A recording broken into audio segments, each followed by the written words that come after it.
அனைவருக்கும் என்னுடைய அன்பான மதிய வணக்கம். மிக அற்புதமான ஒரு நேரத்தில் நம்முடைய மேஜர் மதன்குமார் அவர்கள் ஆபரேஷன் சிந்தூர் அதை தொகுத்து ஒரு புத்தகமாக, ஆபரேஷன் சிந்தூர் த அன்டோல்ட் ஸ்டோரி, எதற்காக ஆபரேஷன் சிந்தூர் தேவைப்பட்டது, ஒரு நாளும் கூட என்ன நிகழ்வுகள் நடந்தது, அதன் பிறகு எப்படி அது முடிவுக்கு வந்தது, அதே நேரத்தில் ஆபரேஷன் சிந்தூர்னுடைய ஃபேஸ் 2 இன்டர்நேஷனல் லெவலில் இந்தியா என்னவெல்லாம் நாம் செய்தோம், ப்ரொபகேண்டா வார், பாகிஸ்தான் என்ன தவறுகள் எல்லாம் செய்தார்கள், அதே நேரத்தில் நம்முடைய டிஃபென்ஸ் இண்டஸ்ட்ரி, பாதுகாப்பு தளவாட பொருட்கள் எந்த அளவுக்கு இந்தியா இன்னைக்கு உற்பத்தியில் ஒரு முன்னோடி நாடாக இருக்கிறது, டெக்னாலஜி அனைத்தையும் தொகுத்து ஒரு புத்தகமாக இன்று வெளியிட்டிருக்கின்றோம். அருமை சகோதர சகோதரிகளை, ஜென்சி டு சோல்ஜர் என்கின்ற வார்த்தையை பயன்படுத்துறாங்க. என்னை பொறுத்தவரை ரத்தினம் காலேஜில் இந்த அரங்கத்தில் இருக்கக்கூடிய கல்லூரி மாணவர்கள் நீங்கள் எல்லோரும் முதல்ல இதை படிக்க ஆரம்பிக்கணும். நாட்டுக்காக நம்முடைய சோல்ஜர்ஸ் எப்படி கஷ்டப்பட்டு வேலை பார்க்குறாங்க. பல நேரம் ஒரு பாராட்டுக்களை கூட நாம் தெரிவிப்பது கிடையாது, ஆனாலும் கூட அவர்களுடைய வேலை நடந்து கொண்டே இருக்கிறது. இந்த புத்தகம் உங்களுக்கு ஏதோ ஒரு விதத்தில் ஒரு உத்வேகத்தை ஏற்படுத்தும், கல்லூரி மாணவர்களுக்கு ஒரு உத்வேகத்தை ஏற்படுத்தும். யாரோ ஒருத்தருக்கு ஒரு சின்ன பொறி வரும், இதன் மூலமாக நாமும் நம்முடைய இந்தியன் ஆர்மிக்கு வேலை பார்க்கணும், ஒரு யூனிஃபார்மை நம்முடைய உடம்பின் மீது உடுத்தணும், நம்முடைய பாரத தாய்க்கு நம்முடைய சேவையை கொடுக்கணும் அப்படிங்கிற ஒரு கண்டிப்பான ஒரு இன்ஸ்பிரேஷன் உங்களுக்கு வரும் என்கின்ற முழுமையான நம்பிக்கை எனக்கு இருக்கு. இந்த அரங்கம் எத்தனையோ நிகழ்வுகளை பார்த்திருந்தாலும் கூட இந்த நிகழ்வு ஒரு சாதாரண நிகழ்வு அல்ல. உணர்ச்சியை தூண்டக்கூடிய முக்கியமான மனிதர்கள் எல்லாம் இந்த மேடையின் மீது ஒரே இடத்துல நம்முடைய மேஜர் மதன்குமார் அவர்கள் அழைத்து வந்து அமர வைத்திருக்கின்றார். இதுல சில மனிதர்களை தனிப்பட்ட முறையில் நான் சந்தித்திருக்கின்றேன், இல்லம் தேடி சென்று சந்தித்திருக்கின்றேன். வரிசையாக இங்கிருந்து வரணும் அப்படின்னாங்க. இன்னைக்கு நம்ம மேடையின் மீது எனக்கு பக்கத்திலேயே அமர்ந்திருக்கக்கூடிய என்எஸ்ஜி கமாண்டோ பிரபாகர் அவர்கள் தேனி பக்கத்துல வாழ்ந்து கொண்டிருக்கின்றார். 2 ஆண்டுகளுக்கு முன்பு அவரை பார்க்க வேண்டும் என்று தோன்றியதை மேஜர் மதன்குமார் அவங்க எனக்கு அந்த லிங்க் கொடுத்தார். அவரை தேடி அவருடைய வீட்டிற்கு சென்றேன். ஒரு சின்ன வீடு, வீட்டில் காலையில் நான் போகும் பொழுது அவருடைய குழந்தைங்கள்லாம் ஸ்கூலுக்கு ரெடியாகி போயிட்டு இருந்தாங்க. அப்போ நம்ம கமாண்டோ உள்ள உட்கார்ந்து இருந்தாங்க. ஒரு 2 மணி நேரம் அவருடைய இல்லத்தில் அமர்ந்து அவருக்கு இந்த விபத்து எப்படி நடந்தது, என்ன காரணம், இன்னைக்கு எப்படி வாழ்ந்து கொண்டிருக்கின்றார்கள், இன்னைக்கு ஒரு குடும்ப தலைவனாக எப்படி தன்னுடைய குடும்பத்தை வழிநடத்தி கொண்டிருக்கின்றார்கள் என்று பார்க்கும் பொழுதுதான் எனக்கு அந்த சோகத்தை என்னால் புரிந்து கொள்ள முடிந்தது. ஒரு மனிதன் நாட்டிற்காக தன்னுடைய உயிரையும் கூட துச்சமாக மதித்து கொடுப்பதற்கு தயாரான ஒரு மனிதன், அதன் பிறகு அந்த மோசமான விபத்தின் காரணமாக ஒரு இடத்துல முடங்கி இருந்தாலும் கூட தன்னுடைய மனதை முடக்காம இன்னும் அதே ஆற்றலோடு அதே கம்பீரத்தோடு தன்னுடைய குடும்பத்தை வழிநடத்தி கொண்டிருக்கக்கூடிய கமாண்டோர் அந்த வீட்டில் தேனி பக்கத்தில் சந்தித்து விட்டு வந்தேன். எனக்கு 2 ஆண்டுகளுக்கு பிறகு மறுபடியும் இந்த மேடையில் சந்திப்பதற்கு ஒரு பெரும் வாய்ப்பு. இவங்கெல்லாம் நமக்கு ஒரு லிவிங் இன்ஸ்பிரேஷன், ட்ரூ இன்ஸ்பிரேஷன். இவங்கெல்லாம் வந்தாவே நாமெல்லாம் எந்திரிச்சு இருக்கணும். அந்த அளவுக்கு ஒரு மரியாதை கொடுக்க வேண்டிய ஒரு நபர் நம்முடைய கமாண்டோ அவர்கள். அவரையும் இந்த நிகழ்ச்சிக்கு அழைத்திருக்கக்கூடிய மேஜர் மதன்குமார் அவர்களுக்கு என்னுடைய நன்றியை தெரிவித்துக் கொள்கின்றேன். அதே போல இந்த கல்லூரியினுடைய சொந்தக்காரர் என்று சொல்வதை விட ஒரு தேசியம் சார்ந்த எந்த நிகழ்வுக்கும் கூட துணை இருக்கக்கூடிய அண்ணன் மதன் அவர்கள் நம்மோடு இருக்கின்றார்கள். அவருக்கும் என்னுடைய நெஞ்சார்ந்த வாழ்த்துக்களை, வணக்கங்களே. அல்ட்ரா சிமெண்ட் அந்த நிறுவனத்தினுடைய நிறுவனராக இருக்கக்கூடிய அண்ணன் சிவசாமி அவர்கள் தேசியத்தின் பக்கம் எப்பொழுதும் நிற்பவர், அவருக்கும் என்னுடைய வாழ்த்துக்களை, வணக்கங்களை தெரிவித்துக் கொள்கின்றேன். இன்னைக்கு கலாம் ஐயா house of Kalam, APJ Abdul Kalam ஐயா இன்டர்நேஷனல் ஃபவுண்டேஷன், அதை மிகச் சிறப்பாக நடத்தி கொண்டிருக்கக்கூடிய நம்முடைய அருமை சகோதரர் ஷேக் சலீம் அவர்கள். ராமேஸ்வரத்தில் இன்னைக்கு போனீங்கன்னா ஹவுஸ் ஆஃப் கலாமுக்கு நம்ம போய்த்து ஆகணும். அப்படிப்பட்ட ஒரு சிறப்பான ஒரு நிகழ்வு கலாம் ஐயாவுடைய மெமோரியல். இப்போ சமீபத்தில் பஹ்ரைன் எத்தனையோ நாடுகளுக்கு கலாம் ஐயாவுடைய பெருமையெல்லாம் எடுத்து சென்று கொண்டிருக்கின்றார்கள். ஷேக் சலீம் ஐயா அவர்கள் ராமேஸ்வரத்திலிருந்து இதுவரைக்கும் வந்திருக்கிறாங்க. அவர்களுக்கும் என்னுடைய நெஞ்சார்ந்த நன்றிகளை இந்த நேரத்தில் தெரிவித்துக் கொள்கின்றேன். லெப்டினன்ட் ஜெனரல் நரசிம்மன் சார் அவர்கள் இன்னைக்கு சிறப்பு விருந்தினராக இந்த நிகழ்வுக்கு வந்திருக்கிறாங்க. மெட்ராஸ் ரெஜிமெண்ட்ல எங்க இன்னைக்கு இந்த வீடியோவை பார்த்தோமோ அந்த ரெஜிமெண்ட்டை சார்ந்தவங்க. மெட்ராஸ் ரெஜிமெண்ட் நான் கேட்டேன், ஐயா வார்க்கரை என்ன அப்படின்னு. ஒரு ரெஜிமெண்ட்டுக்கு ஒரு வார்க்கரை இருக்கும். அதுக்கு அவங்க சொன்னாங்க, வீர மெட்ராசி அடி கொள்ளு அடி கொள்ளு அடி கொள்ளு அப்படின்னா ஒரு மெட்ராஸ் ரெஜிமெண்ட்னுடைய வார்க்கரை. நம்முடைய சோல்ஜர்ஸ் எல்லாம் ஒரு ஆபரேஷனுக்கு போறதுக்கு முன்னாடி that is how they charge themselves. அப்ப இப்பதான் சொன்னாங்க, எனக்கு அந்த வார்த்தையை கேட்கும் பொழுது ரிட்டையர் ஆனா கூட இன்னும் எனக்கு அந்த நிகழ்வுல இருப்பதை போல் இருக்கிறதுன்னு இன்னைக்கு லெப்டினன்ட் ஜெனரல் ஐயாவிற்கும் என்னுடைய வாழ்த்துக்களை வணக்கங்களை தெரிவித்துக் கொள்கின்றேன். ஐயா வரதராஜன் அவர்கள் இன்னைக்கு சிறப்பு விருந்தினராக சென்னையிலிருந்து இங்க வந்திருக்கிறாங்க. மேஜர் முகுந்த் வரதராஜன் ஐயாவுடைய தந்தையார்.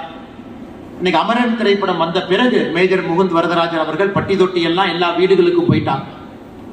ஆனா தன்னுடைய மகனை இந்தியன் ஆர்மிக்கு கொடுத்து ஒரு வீரமரணம் அடைந்த பிறகு இன்னைக்கு வரதராஜன் ஐயா அவர்களும் அவருடைய துணைவியார் அவர்களும் அதே கம்பீரத்தோடு அவர்கள் வாழ்ந்து கொண்டிருக்கின்றார்கள். எல்லா இடத்துலையும் கூட நமக்கு ஒரு ரியல் டைம் இன்ஸ்பிரேஷனா இருக்கிறாங்க. ஐயா அவர்களையும் ஒரு நாள் உணவுக்கு ஒரு 2 மணி நேரம் சந்திப்பதனுடைய பாக்கியமாக கருதி ஒரு 2 மணி நேரம் ஒரு துணைவியார் ஐயாவோடு ஒரு 2 மணி நேரம் இருந்தது என்னுடைய வாழ்க்கையில மறக்க முடியாத ஒரு தருணங்க. நிறைய கேள்விகள் அன்னைக்கு உங்களுக்கு கேட்டேன். அந்த கேள்விகள் அந்த பதில்கள்லாம் ஒரு குழந்தைக்கு போகணும். எப்படி ஒரு மகனை நீங்க தைரியமா கொடுத்தீங்க, அந்த மகன் இறந்த பிறகு உங்களுடைய மனநிலை என்ன, இன்னைக்கு உங்க வாழ்க்கையில் என்ன பண்ணிட்டு இருக்கிறீங்க. அதனால் நீங்க எப்பொழுதுமே ஐயா போன்றவர்கள் நமக்கு எப்பொழுதும் ஒரு இலக்கணமாக நமக்கு இருக்கணும். ஐயாவுக்கும் என்னுடைய நெஞ்சார்ந்த வாழ்த்து நன்றிகளை தெரிவித்து, டாக்டர் ரனீஷ் அவர்கள் இந்த புத்தகத்தை பெற்றுக்கொள்வதற்கு சிறப்பு விருந்தினராக வந்திருக்கின்றார். டாக்டர் ரனீஷ் அவர்களுக்கும் என்னுடைய வாழ்த்துக்களை வணக்கங்களை தெரிவித்து, மிக முக்கியமாக இந்த புத்தகத்தை எழுதியவர் இந்த நிகழ்ச்சியினுடைய கதாநாயகனாக இருக்கக்கூடிய மேஜர் மதன்குமார் அவர்கள், MMK. இன்னைக்கு ஒரு பெரிய பிராண்டா தமிழ்நாட்டில் உருவாகி இருக்கிறாங்க. இன்னைக்கு ஆபரேஷன் சிந்து நடக்கும் பொழுது செய்தித்தாளில் வந்தது ஒரு செய்தி, டிவியில வந்தது ஒரு செய்தி. ஆனா உண்மையான செய்தினா மேஜர் மதன்குமார் அவர்கள் பேசுவதுதான் நமக்கு உண்மையான செய்தி. அந்த யூடியூப்ல ரியல் டைம் கமெண்ட். எனக்கு தெரிஞ்ச அந்த சிந்தூர் டே 1 டே 2 24 மணி நேரமும் லைவ்ல இருந்தார். அந்த ஃபர்ஸ்ட் 2 நாள் பாத்தீங்கன்னா தொடர்ச்சி. ஏன்னா அந்த நேரத்துல தான் நம்முடைய எனிமி நிறைய ப்ரொபகேண்டா பாட்ஸ் வச்சுக்கிட்டு தவறான ஒரு முன்னுதாரணத்தை உலக மீடியா சேனல்ல நம்முடைய ஆர்மியின் மீது, நம்முடைய சோல்ஜர்ஸ் மீது, நம்முடைய படை பரிவாரத்தின் மீது தவறான ஒரு செய்தியை இன்டர்நேஷனல் லெவல்ல கட்டமைக்க ஆரம்பிக்கும் பொழுது அது லோக்கல்லையும் பரவ ஆரம்பித்தது. மக்களுக்கு ஒரு சின்ன பயம் வர ஆரம்பித்தது. மேஜர் மதன்குமார் அவர்கள் போன்றவர்கள் ஒரு யூடியூப் சேனல் உட்கார்ந்து எந்த எதிர்பார்ப்பும் இல்லாம ஆபரேஷன் சிந்தூருடைய ஆரம்ப காலகட்டத்தில் தொடர்ச்சியா பேசிக்கிட்டே இருந்தாங்க. என்ன அம்யூனிஷன் யூஸ் பண்றோம், என்ன குண்டது, அந்த மோர்டார் எங்கிருந்து வருது, யார் தயாரிக்கிறாங்க, எது மேட் இன் இந்தியா, பாகிஸ்தான் என்ன செய்யறாங்க, எப்படி தோற்று கொண்டிருக்கின்றார்கள், டர்க்கி சைனா எப்படி ஹெல்ப் பண்றாங்க, எப்படி நம்முடைய வீரர்கள் அதை உடைத்துக் கொண்டிருக்கின்றார்கள் என்று ரியல் டைம் ஒரு கமெண்ட்ரி கொடுத்து தமிழகத்தினுடைய எல்லா குடும்பத்துக்கும் இன்னைக்கு ஒரு சின்ன மகனாக இருக்கிறாருன்னா நம்ம மேஜர் மதன்குமார் அவர்கள். காரணம், தேசியத்தை இந்த மண்ணில் சரியாக சொல்பவர்கள் ரொம்ப குறைவான மனிதர்கள் மட்டும்தான் இருக்கிறாங்க. அதனால் மேஜர் மதன்குமார் அவர்கள் இன்னைக்கு ஒரு புத்தகமாக நம் கண் முன்னால் இதை கொடுத்திருந்தாலும் கூட இன்னும் நிறைய புத்தகங்களும் நிறைய சேவையும் தமிழக மக்களுக்கு மேஜர் மதன்குமார் அவர்கள் மூலமாக தேவைப்படுகிறது. இதோட நிற்காம இன்னைக்கு மேடையிலேயே அடுத்தது அறிமுகப்படுத்தினார். 35 எபிசோடு மெட்ராஸ் ரெஜிமெண்ட்ல எப்படி ட்ரைனிங்ல இருந்து என்ன நடக்குது, சோல்ஜர்ஸ் எப்படி உள்ள வாழ்றாங்க, அவங்க மனநிலை என்ன, எந்த ஸ்பிரிட்டோடு நம்முடைய நாட்டிற்கு சேவை செய்வதற்கு தயாராக இருக்கிறாங்க. ஒரு 35 எபிசோட் ஒரு சனி ஞாயிறும் வரும் பொழுது நிச்சயமா எத்தனையோ குழந்தைகளுக்கு இந்தியன் ஆர்மியை பற்றி, அவங்களுக்கு இன்னைக்கு ஒரு அக்னி வீரராக உள்ள போகணும் அப்படின்னா, ஒரு சோல்ஜராக மட்டுமல்ல லீடராகவும் ஒரு கேப்டனா உள்ள லெப்டினண்டா உள்ள என்டர் ஆகணும். அது எல்லாருக்கும் கூட நிச்சயமாக இந்த 35 எபிசோட்ல விடை இருக்கும் என்று முழுமையாக நான் நம்புகின்றேன். அதனால் மேஜர் மதன்குமார் அவர்களுக்கு இந்த புத்தகத்தை எழுதி நமக்கு நாட்டு மக்களுக்கு படைத்ததற்காக உங்களுக்கு என்னுடைய சிறப்பு வணக்கத்தையும் நன்றிகளையும் இந்த நேரத்தில் தெரிவித்துக் கொள்கின்றேன்.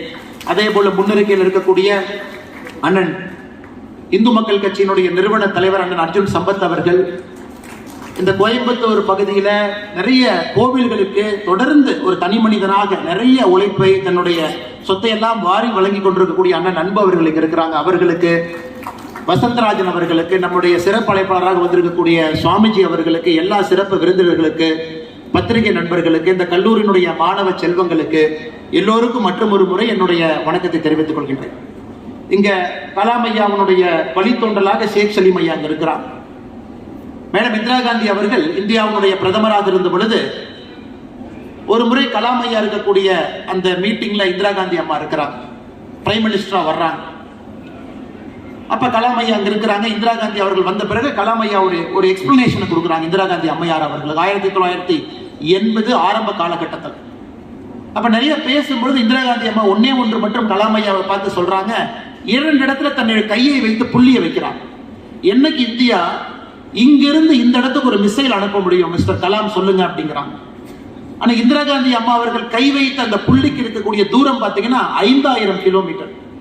அன்னைக்கு ஒரு 5000 கிலோமீட்டர் போகக்கூடிய அளவுக்கு நம்ம கிட்ட ஏவுகணை கிடையாது. கலாம் ஐயா பல இடத்துல இதை பத்தி சொல்றாங்க. ஒரு நாட்டினுடைய பிரதமர் எங்களுக்கு கொடுத்த டார்கெட்டே 1980 ஆரம்ப காலகட்டத்தில் 5000 கிலோமீட்டர் பறக்கக்கூடிய ஏவுகணையை நீங்க வேகமா உற்பத்தி பண்ணணும், நம்ம நாட்டுக்கு அது ரொம்ப முக்கியம் அப்படின்னு. அதன் பிறகு ராஜீவ்காந்தி அவர்கள் நாட்டினுடைய பிரதமரா வர்றாங்க. கலாம் ஐயா பல இடத்துல DRDO செக்ரட்டரியா, டிஃபென்ஸ் செக்ரட்டரியா, சயின்டிபிக் அட்வைசரா பல இடத்துல பார்க்கும் பொழுது ராஜீவ்காந்தி ஐயா அடுத்து கலாம் ஐயா முன்னாடி இன்னொன்னு வைக்கிறார். ராஜீவ்காந்தி அவர்கள் கேட்டது T-3 அப்படிங்கிற கான்செப்ட் கேட்கிறார்.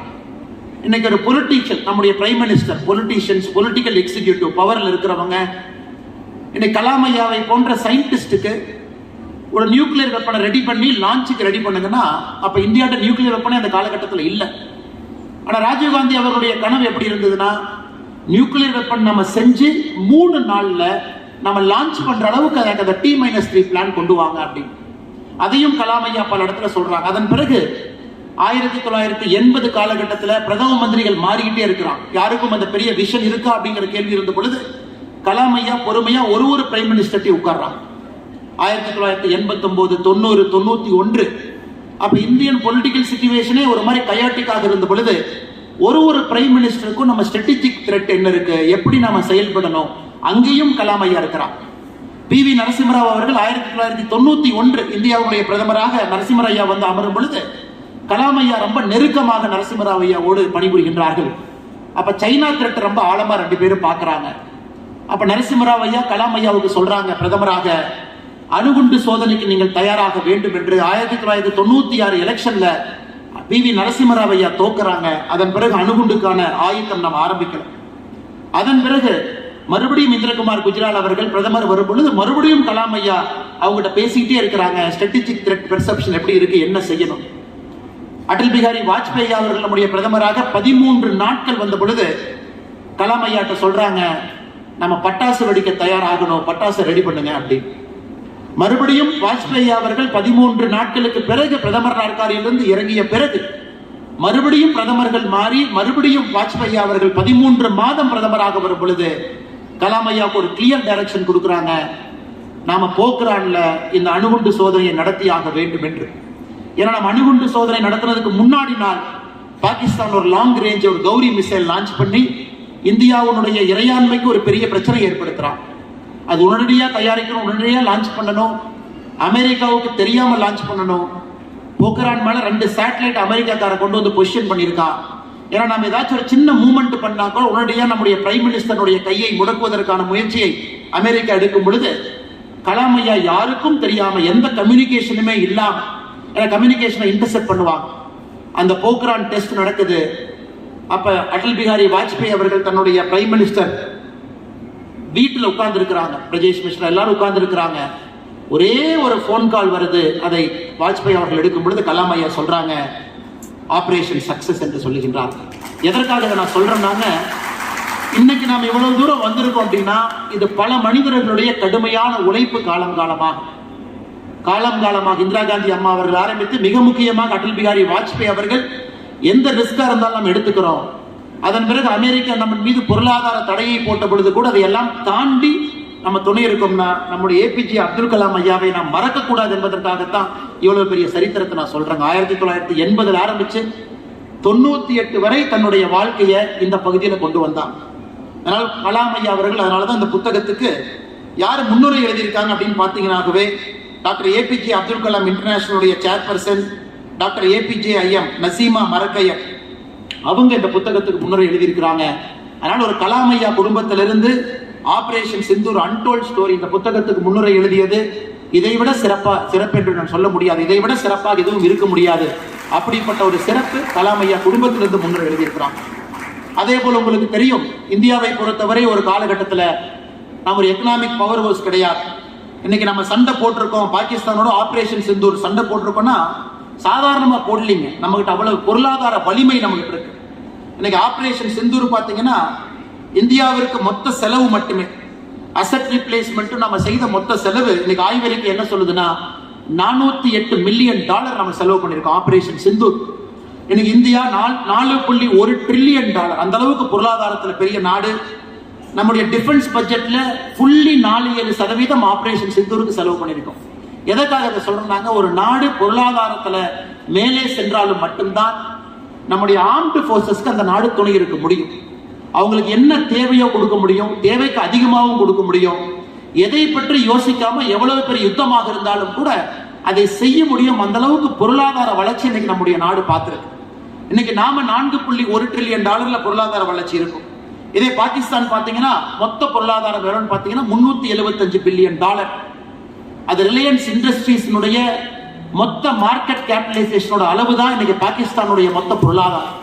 ஆனால் நமக்கும் பாகிஸ்தானுக்கும் எந்த ஒரு காரணத்திற்கும் ஒரு 25 பைசா நாணய காசும் 500 ரூபாய் நோட்டும் பக்கத்துல வச்சதுக்கு சம்பந்தம். ஆனாலும் பாகிஸ்தான் இன்னைக்கு ஒரு தனி நாடு கிடையாது. ஆபரேஷன் சிந்தூரை பொறுத்தவரை பயன்படுத்தக்கூடிய விமானங்கள் சைனாவிலிருந்து வாங்குறாங்க, பயன்படுத்தக்கூடிய ட்ரோன்கள் டர்க்கியிலிருந்து வாங்குறாங்க. இன்னைக்கு சைனாவோ டர்க்கியோ அந்த புத்தகத்துல மேஜர் மதன் அவர்கள் எழுதியிருக்கிறாங்க, டர்க்கியோ சைனாவோ அவங்க தயாரிச்ச பொருள் எல்லாம் அது வெடிக்குதா வெடிக்கலையான பாகிஸ்தான் மூலமா சோதனை ஓட்டம் போடுவதற்காக தான் அவங்க பாகிஸ்தானை பயன்படுத்துறாங்க. 25 பைசா நாணயம் ஒரு பக்கமும் 500 ரூபாய் நோட்டு ஒரு பக்கமும், அப்படித்தான் அந்த சண்டை. ஆனாலும் நாம் பாகிஸ்தானுக்கு ஏற்படுத்தியிருக்கக்கூடிய சேதத்தை நீங்க பாத்தீங்கன்னா எந்த அளவுக்கு நாம் பாகிஸ்தானுக்கு சேதத்தை ஏற்படுத்தி இருக்கோம்னா கிட்டத்தட்ட $1.5 பில்லியன் பாகிஸ்தானுக்கு டோட்டலா நம்ம சேதத்தை ஏற்படுத்தி இருக்கோம். இன்றைய மதிப்பின்படி 14,500 கோடி ரூபாய் பாகிஸ்தானுக்கு ஏற்பட்டிருக்கக்கூடிய சேதம். அவங்களோட இன்ஃப்ராஸ்ட்ரக்சர் டேமேஜா இருக்கலாம், தளவாடங்கள் திரும்ப ரீப்ளேஸ்மெண்டா இருக்கலாம், ஃபைட்டர் ஜெட்ஸ் கீழே விழுந்ததா இருக்கலாம், அவங்களுடைய பேஸ் டேமேஜா இருக்கலாம். இந்தியாவுக்கான மொத்த செலவு $408 மில்லியன் என்று ஆய்வறிக்கை சொல்லுகிறது. பாகிஸ்தானுக்கான மொத்த செலவு $1.5 பில்லியன். எந்த அளவுக்கு நாம் வளர்ந்திருக்கிறோம் மேஜர் மதன்குமார் அவங்க சொல்றாங்க. இன்னைக்கு இந்த கினெட்டிக் ரெஸ்பான்ஸ்ல, அதாவது ஒரு எனிமிக்கு நாம் கொடுக்கக்கூடிய பதில் என்பது ஒரு அறைக்கு ஒரு அறை இல்ல, ஒரு அறைக்கு 4 அறை கொடுத்திருக்கின்றோம். ஏன்னா அடுத்த முறை இது போன்ற ஒரு விபரீதமான விளையாட்டுல அவங்க இறங்கக்கூடாது என்பதற்காக கினெட்டிக் ரெஸ்பான்ஸ் அப்படிங்கிறாங்க. அதையும் மேஜர் மதன் அவர்கள் மிக சிறப்பாக சொல்லி இருக்கின்றார்கள். ஓரடிக்கு ஒரு அடி எனிமி திரும்பி வருவான், ஓரடிக்கு 2 அடி திரும்பி வரலாம். ஆனா ஓரடிக்கு 4 அடி கொடுத்ததன் மூலமாக இன்னொரு முறை பாகிஸ்தான் இதை முயற்சி செய்தால் விபரீதம் மிக மோசமாக இருக்கும் என்பதற்கான நம்முடைய ஆபரேஷன் சிந்தூர்னுடைய டோட்டல் ஆக்ஷன் பிளான் அந்த மாதிரி இருந்திருக்கு.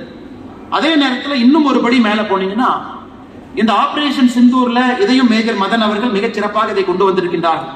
நம்ம யூஸ் பண்ண ராணுவ தளவாடங்கள் எல்லாமே மேட் இன் இந்தியா, எல்லாமே நம்முடைய உள்நாட்டு உற்பத்தி. ஏபிஜே அப்துல் கலாம் ஐயாவை போன்றவர்கள் DRDOல அவங்க போட்ட அந்த பவுண்டேஷனல் டாக்டரின் இன்னைக்கு நாம சொந்தமா நம்முடைய தளவாடங்களை உற்பத்தி செய்யும் அளவுக்கு வந்திருக்கின்றோம். நீங்க பாருங்க, நம்முடைய மோடி அவர்கள் இந்த நாட்டினுடைய பிரதமராக பொறுப்பேற்ற பிறகு ஒரு ரெசல்யூட்டான ஒரு டிஃபென்ஸ். நம்முடைய பிரதமர் மோடி அவர்களை பொறுத்தவரை இன்னைக்கு பிரைம் மினிஸ்டரா இருக்கிறவங்க 2014 இருந்து நாட்டினுடைய செக்யூரிட்டி காம்ப்ரமைஸுக்கு எந்த இடத்திலும் கூட எங்கேயும் ஒரு சின்ன இடம் கூட கொடுக்கல. அது ஒரு இடத்தையும் அங்கே நடக்கும் பொழுது உடனுக்குடனாக பதிலடி. இன்னைக்கு 2022 financial year 2022 total Indian defence industry export பாருங்க 12,000 கோடி, 23 15,000 கோடி, 24 21,000 கோடி, 25 23,000 கோடி, அப்படியே வளருது. ஆனா ஆபரேஷன் சிந்தூருக்கு பிறகு நம்முடைய டிஃபென்ஸ் இண்டஸ்ட்ரி பாத்தீங்கன்னா 23,000 கோடியிலிருந்து 38,000 கோடிக்கு போகுது. ஏன்னா ஆபரேஷன் சிந்தூர்ல எல்லாத்தையும் பார்த்துட்டாங்க. நம்முடைய ராணுவ தளவாடங்களை உலக நாடுகள் பார்த்துட்டாங்க. இன்னைக்கு நம்முடைய பிரம்மோஸ் வியட்நாம் வாங்குறாங்க, இந்தோனேஷியா வாங்குறாங்க. ஆகாஷ் ஏர் டிஃபென்ஸ் சிஸ்டம் கிட்டத்தட்ட 95% இன்டரப்ஷன் ரேட், அதை பல சவுத் அமெரிக்கன் கண்ட்ரீஸ் அதை வாங்குறாங்க. அதே போல loitering முனிஷன், நேத்ராவுடைய airborne early warning system, பல நாடுகள் நம்ம கிட்ட பேச்சுவார்த்தை பண்றாங்க. ஆபரேஷன் சிந்தூர்ல நாம் எதிரிக்கு நாம் பதிலடி மட்டும் கொடுக்கல, நம்ம நாட்டினுடைய ராணுவ தளவாட உற்பத்தியினுடைய திறன், குவாலிட்டி ஆஃப் இன்ஃப்ரா எந்த அளவுக்கு நாம வச்சிருக்கோம், அதையும் கூட உலக நாடுகளுக்கு இன்னைக்கு ஒரு சிம்ம சொப்பனமாக நம்முடைய நாடு மாறி இருக்கிறது என்பதையும் கூட இந்த புத்தகத்துல தான். இந்த புத்தகம் எனக்கு பிடிச்சதுங்க, இட்ஸ் a கம்ப்ளீட் காம்படிஷன். என்னைக்கு பெஹல்காம்ல ஆரம்பிச்சது, ஏன் நடந்தது, அந்த ரெசிஸ்டன்ஸ் ஃப்ரண்ட் யாரு, லஷ்கர் இ தொய்பால இருந்து ஏன் அதை செஞ்சான், அவனுடைய நோக்கம் என்ன, அங்கிருந்து ஆரம்பிச்சு ஏன் ஆபரேஷன் சிந்தூர் செஞ்ச முதல் நாள் என்ன நடந்தது, நம்முடைய தாக்குதல் என்ன, பாகிஸ்தான் ரெஸ்பான்ஸ் என்ன, இரண்டாவது நாள், மூன்றாவது நாள் 13 நாட்கள் போறாங்க. அதன் பிறகு phase 2 வர்றாங்க. அதன் பிறகு நம்முடைய ராணுவ தளவாட உற்பத்தி அந்த மையங்களை சுட்டிக்காட்டி மேஜர் மதன் அவர்கள் எழுதியிருக்கின்றார். அதனாலதான் நான் சொன்னேன், இது ஒரு கம்ப்ளீட் புக் என்று சொன்னேன். எல்லா விஷயங்களையும் கூட முழுமையாக அதில் எழுதியிருக்கிறார். அதே நேரத்தில் எனக்கு ரொம்ப ஆச்சரியமான விஷயம், இந்த புத்தகத்துல மேஜர் மதன் அவர்கள் குறிப்பிட்டிருக்கக்கூடிய சில விஷயங்கள். சாப்டர் 1 30ஆம் பக்கத்துல pulse of a wounded nation சொல்றாங்க. எப்படி பெகல்காம் நடந்து அப்பாவி பொதுமக்கள் பெகல்காம்ல இறந்தாங்களோ, அப்பாவி பொதுமக்கள் எல்லோரும் புகைப்படங்கள் இங்க இருக்கு. ஆபரேஷன் சிந்தூர்ல நமக்காக உயிர் நீத்த வீரர்களுடைய புகைப்படம் எல்லாம் அஞ்சலி செலுத்தி இங்க இருக்கின்றோம். அதுல சொல்றாங்க, பெகல்காம் நடந்து முடிந்த பிறகு காஷ்மீர்ல இருக்கக்கூடிய நிறைய மாஸ்க்ல அவங்களுடைய ஃப்ரைடே செர்மன்ல அங்க இருக்கக்கூடிய முஃப்டிஸ், அங்க இருக்கக்கூடியவங்க என்ன பேசினாங்கன்னா, யார் ஒருவன் அப்பாவி பொதுமக்களை கொண்டிருக்கின்றார்களோ அவர்கள் எல்லோரும் அல்லாஹ்வுக்கு எதிரானவன் மட்டும்தான். அதனால காஷ்மீர்ல அப்பாவி பொதுமக்களை கொன்றுவிட்டு ஜிஹாத் என்று சொன்னால் நாங்கள் அதை ஏற்றுக்கொள்ள மாட்டோம். இதற்கு பழி தீர்க்க வேண்டும் என்று காஷ்மீர்ல எத்தனையோ மசூதியில அவர்கள் பேசியிருப்பதையும் கூட நம்முடைய மேஜர் மதன் அவர்கள் இந்த புத்தகத்துல சுட்டி காட்டியிருக்கின்றார்கள். லால் சவுக்ல ஒரு பேனர், அவர் guest were killed, Kashmir is wounded, do justice, punish the killers. அவங்க இந்திய அரசு கிட்ட சொல்றாங்க, எங்களுடைய உள்ளே வந்த விருந்தினர்களை கொண்டிருக்கின்றார்கள், உடனடியாக அதற்கு பழி தீர்க்க வேண்டும் என்று. இதுல இன்னொரு ஆச்சரியமான விஷயம், மேஜர் மதன் அவர்களை பொறுத்தவரை இந்த புத்தகத்துல ராமாயணா மகாபாரதத்தை ஒரு தீமா இந்த புத்தகம் முழுவதுமே கொண்டு போறாங்க. ராமாயணம், மகாபாரதம், நம்முடைய அர்த்த சாஸ்திரம், கௌட்டில்யா அவர்கள் சொல்லி இருப்பது எல்லாத்திலையுமே பிளானிங், ஸ்ட்ராட்டஜிக் டிஃபென்ஸ், அது எப்படி இன்னைக்கு இந்தியன் ஆர்மி தன்னுடைய டாக்டரின்குள்ள கொண்டு வருது. இன்னைக்கு ப்ராஜெக்ட் உத்பவ், இந்தியன் ஆர்மி அர்த்த சாஸ்திரம் இருக்கக்கூடிய நல்ல நல்ல விஷயங்களை லீடர்ஷிப் ட்ரைனிங்குள்ள கொண்டு வர்றாங்க. இவ்வளவு விவரமாக ஒரு புத்தகத்தை ஒரு மனிதன் சொல்லி இருக்க முடியும் என்றால் இந்த புத்தகத்துல நம்முடைய மேஜர் மதன் அவர்கள் சொல்லி இருக்கக்கூடிய ஆபரேஷன் சிந்தூர் தி அன்டோல்ட் ஸ்டோரி. அதனால் இளைஞர் பெருமக்கள் யார் இங்க இருக்கிறீங்களோ நிச்சயமா இந்த புத்தகத்தை நீங்க படிக்கணும். ஏதோ ஒரு இடத்துல உங்களுக்கு ஒரு உத்வேகம் கிடைக்கும். ஒண்ணு, நம்ம ஆர்மியில சேரலினா கூட ஆர்மியை பெட்டரா புரிஞ்சுக்குவோம், அண்டர்ஸ்டாண்ட் பண்ணிக்குவோம். அவங்க நமக்காக என்ன வேலை செய்யறாங்கிற முழு புரிதல் நமக்கு வரும். ஆர்மியை சுற்றி இருக்கக்கூடிய ஈகோ சிஸ்டம், டிஃபென்ஸ் இண்டஸ்ட்ரியில இருந்து தளவாடத்திலிருந்து ஏன் செய்யறாங்க நமக்கு தெரியும். பொலிட்டிக்கல் ரெஸ்பான்சஸ், இன்னைக்கு அரசியலை பொறுத்தவரை ஆளும் கட்சினா சரி, எதிர்கட்சினா தவறு அப்படின்னு இருக்கக்கூடிய காலகட்டத்தில் பொலிட்டிக்கலா ஏன் இந்த ரெஸ்பான்ஸ் எடுக்கிறாங்க? எதற்காக மோடி அவர்கள் ஒரு பிரதம மந்திரியாக அந்த ரெஸ்பான்ஸ் எடுத்தாங்க? எதற்காக ஆர்மி ஜெனரல்ஸ் அந்த டாக்டிக்ஸ் ஸ்ட்ராட்டஜியை ஃபாலோ பண்ணாங்க? எதற்காக இந்தியன் ஆர்மி ஒரு கிரீடோட ஒரு மோட்டோவோட ஃபைட் பண்றாங்க? இது அனைத்தையும் கூட இந்த புத்தகத்தில் இருக்கு. பொலிட்டிக்கல் ரெஸ்பான்ஸ், ஆர்மி லீடர்ஷிப்பினுடைய கரேஜ், கீழே இருக்கக்கூடிய ஒரு சோல்ஜர்ஸும் உணர்வு மிக்கவராக நம்ம நாட்டுக்காக போராடியதை எல்லாம் துல்லியமாக படம் பிடித்திருக்கக்கூடிய மேஜர் மதன் அவர்களுக்கு என்னுடைய சிறப்பு நன்றிகளை தெரிவித்து, அடுத்து என்னுடைய பேச்சினுடைய கடைசி 2-3 நிமிஷத்துக்கு வரணும் அப்படின்னாங்க. இன்னைக்கு நமக்கு ஆர்மி ஜெனரல்ஸ், நம்ம லெப்டினன்ட் ஜெனரல்ஸ் வர பத்தி சொல்றோம், லெப்டினன்ட், கேப்டன், மேஜர், மேல போயிட்டே இருப்போம். Lieutenant colonel, brigadier, lieutenant general, major general வரைக்கும் நம்ம போறோம். இன்னைக்கு நம்ம 3 ஃபோர்ஸஸ்க்கு கூட ஒரு கமாண்டா நம்ம ஒருத்தரை கொண்டு வந்திருக்கோம். அதுக்கு ஒரு சீனியர் ஆஃபீஸர் இருக்காங்க. இன்னைக்கு ஆர்மியை பொறுத்தவரை மேலே செல்லக்கூடிய தலைவர்கள் ரொம்ப இன்டெலிஜென்ட்டா, ரொம்ப ரெஸ்பான்சிவா, பேட்டில் ஃபீல்ட் டாக்டிக்ஸை முழுமையா தெரிஞ்சவங்க நமக்கு ஆர்மிக்கு தேவைப்படுறாங்க. அதனால எத்தனையோ யங்ஸ்டர்ஸ் இங்க இருக்கீங்க. இது ஒரு அற்புதமான கெரியரா நீங்க கன்சிடர் பண்ணணும். ஒரு ஆர்மியில நீங்க ஒரு ஆபீசரா, ஒரு சோல்ஜரா நீங்க போறது ஒரு மிகப்பெரிய ஒரு கெரியர் ஆப்பர்ச்சுனிட்டி அவங்களுக்கு இருக்கும். எனக்கு ஜென்சி பாத்தீங்கன்னா இந்தியாவில மட்டுமே ஜென்சிங்கிறது நம்ம எல்லாருமே ஜென்சின்னு சாதாரணமா சொல்லிடுறோம். ஜென்சி யார் அப்படின்னு கேட்டீங்கன்னா, இந்தியாவை பொறுத்தவரை நம்ம ஜென்சிங்கிற வார்த்தைக்கு பெருசா மரியாதை இல்லை. காரணம், இளைஞர்கள் தான் நம்ம சொல்றோம். இந்த அமெரிக்காவை பொறுத்த வரைக்கும் ஜென்சி 1996 இருந்து 2013-14 வரை யாரு பிறந்தாங்களோ அவங்கள ஜென்சின்றோம். 2013-14 இருந்து 2025 வரைக்கும் யாரு பிறந்தாங்களோ அவங்கள ஜென் ஆல்பா. 2026 இருந்து யார் பிறந்திருக்காங்களோ அவங்க ஜென் பீட்டா. இப்ப ஜென் பீட்டா வந்துருச்சுங்க, அடுத்து வந்துட்டாங்க. இப்ப நிறைய பேருக்கு நம்ம பேசினாவே, ஆனா நான் ஜென்சி, என்கிட்ட வேற மாதிரி பேசுங்க அப்படின்னு நம்ம இளைஞர்கள் சொல்றதை நான் பல இடத்துல கவனிக்கிறேன்.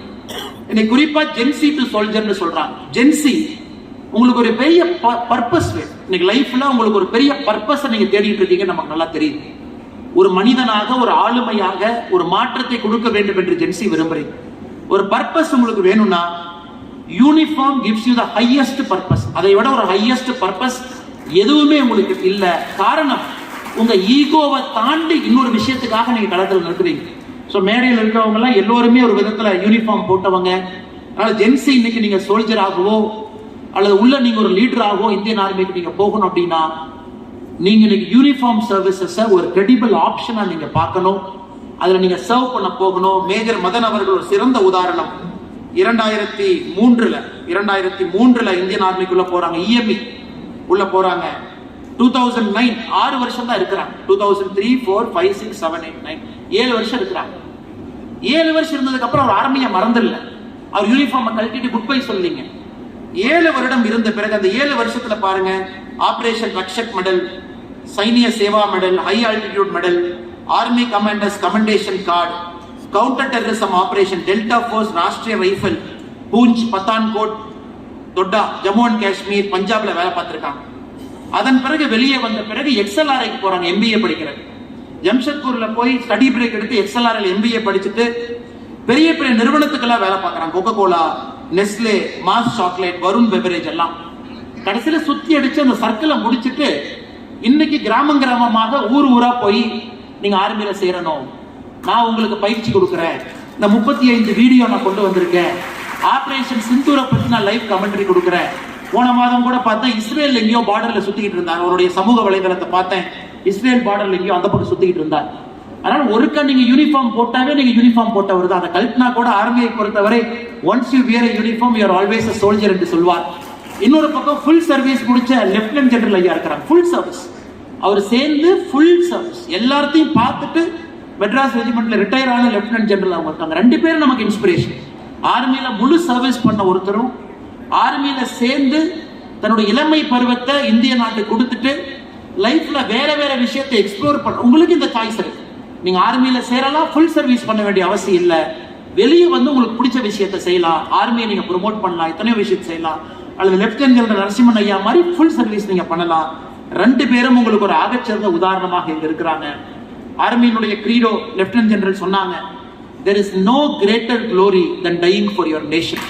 மேஜர் முகுந்த் வரதராஜன் அவர்களுக்கு அது கிடைச்சது.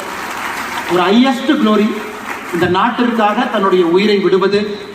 இன்னைக்கு அது படமாக வந்த பிறகு அதை தத்ரூபமாக பார்ப்பதற்கு ஒரு வாய்ப்பு. நமக்கு தெரியும் எந்த அளவுக்கு அந்த மனுஷன் அந்த ராஷ்டிரிய ரைபிள்ஸ்ல பல இடத்துல போராட்டத்தின் பொழுது உயிரை துச்சமாக மடிச்சு பணி செய்தாருன்னு. ஆனால் சில பேருக்கு அந்த வாய்ப்பும் கிடைக்கும். பாரத அன்னைக்காக, இந்த நாட்டிற்காக நம்முடைய ரத்தத்தை கொடுப்பதற்கு அந்த வாய்ப்பும் சில பேருக்கு கிடைக்கும். எத்தனையோ பேருக்கு இந்த நாட்டை முழுமையாக சேவை செய்வதற்கு ஒரு வாய்ப்பு கிடைக்கும். எந்த வாய்ப்பு கிடைத்தாலும் கூட அந்த ஆண்டவனுடைய கட்டளை, இதை ஏற்றுக்கொள்வோம், எல்லோரையும் பாராட்டுவோம், எல்லோரையும் போற்றுவோம். மற்றும் ஒரு முறை மேஜர் மதன்குமார் அவர்களுக்கு இந்த சிறப்பான நிகழ்ச்சியை ஏற்பாடு செய்து எல்லோரையும் ஒரு மேடையில் அழைத்து வந்து அமர வைத்து, நல்ல மனிதர்களை எல்லாம் முன்னிறுக்கையில் அமர வைத்து, பத்திரிகை நண்பர்கள் இருந்து நம்முடைய கல்லூரி நண்பர்கள்லாம் ஒரே இடத்துல கூட்டிட்டு வந்து அமர வைத்து ஒரு பெரிய நிகழ்ச்சியை சிறப்பாக செய்து கொண்டிருக்கின்றீர்கள். அதனால் உங்களுடைய இந்த 35 எபிசோடுக்கு வெயிட் பண்ணிட்டு இருக்கிறோம். அதை எப்படி நீங்க அதை கொண்டு வர்றீங்க? All of us are excited. ஏன்னா ட்ரைனிங் நாங்கள் யாரும் உள்ள போய் பார்த்ததில்லை. அந்த நேராக விஷுவல் மீடியத்தில் எங்களுக்கு வந்து சனிக்கிழமை ஞாயிற்றுக்கிழமை கொடுக்க போறீங்க. அது எத்தனையோ இளைஞர்களை மோட்டிவேட் பண்ண போது. மறுமுறை முடிமுறை பிரபாகர் சாருக்கு என்னுடைய you are true inspiration sir, you are true inspiration for who you are. குழந்தைங்களை நீங்கள் காலையில் சூப்பராக மேக்கப் எல்லாம் போட்டு அன்றைக்கி வீட்டில் ஸ்கூலுக்கு அனுப்பி வச்சுக்கிட்டு இருந்தீங்க. அந்த நேரத்தில் கரெக்டாக நான் வீட்டுக்குள்ளே போனேன். ஒரு அப்பா, ஒரு குழந்தை, 2 பேர்த்துக்கு இருக்கக்கூடிய ஒரு பாசம். அந்த அப்பா ஆண்டவன் கொடுப்பதை முழுமையாக ஏற்றுக்கிட்டு தன்னுடைய வீட்டில் ஒரு சிறந்த குடும்பத் தலைவனாக இருக்கக்கூடிய ஒரு நிகழ்வு. அவர் வெளியே நடக்கும் போதெல்லாம் 4 பேர்த்தை இன்ஸ்பயர் பண்றாங்க. Keep inspiring lot of us sir. Thank you so much for coming. எல்லோருக்கும் நன்றி தெரிவித்து என்னுடைய உரையை முடித்துக் கொள்கின்றேன். நன்றி, வணக்கம், ஜெய்ஹிந்த்.